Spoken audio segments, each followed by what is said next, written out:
In this tutorial I will show you how you can calculate corresponding quarters both for calendar year and for fiscal year. For fiscal year I am assuming that the year is starting in July. So let's do the calendar year first. So I'll use the round up function. Round up. First argument is number. Here I will use the month function and serial as this cell, close the parenthesis, and then I'll divide it by 3, comma, second argument, number digits.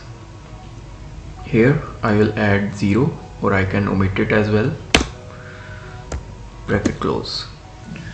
So what this formula will do, this month function will find month from this serial, like in this case 1, and then divide it by 3, and in this case it will make 0.33, and then it will round up 0.33 upwards, like it will make 1. I'll press enter. So here I have the first quarter.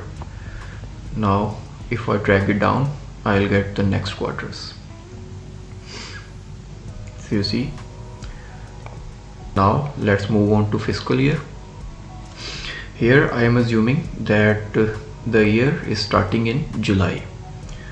So what I'll do, I'll use an Excel function called choose. The first argument is the index number. I will put another Excel function here, month, and this serial, bracket close. Here we have next arguments, value 1, value 2, 3, and these values go up to 254. I have explained choose function in another tutorial, you can go and watch that as well. But for now let's stick to it. So this month function will return 7. So what I need to do, I need to put 1 where the arguments are value 7, 8 or 9, because for 7th month quarter will be first, also for 8th month quarter will be number first, and also for 9th month quarter will be first. 7, 8 and 9. I need to define other 9 quarters. So in this case, month number 10, month number 11 and month number 12 will correspond to quarter number 2. So I'll define 2 for month number 10, 2 for month number 11 and 2 for month number 12, close the parenthesis. And here I will define other 6 quarters.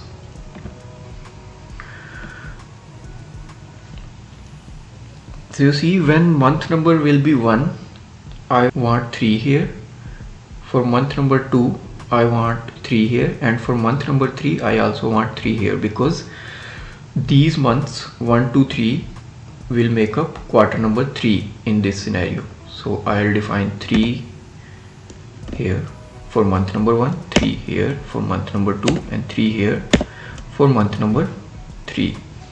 Now I have 3 months left, 4, 5 and 6, and 4, 5 and 6 in this scenario will correspond to quarter number 4. So I need to define them as well. 4, 4, 4 and done. So I'll drag it down. You see, now I have the corresponding quarters for fiscal year as well. So this was it for this video. In case you find it useful, kindly like it and don't forget to subscribe my channel. Bye for now.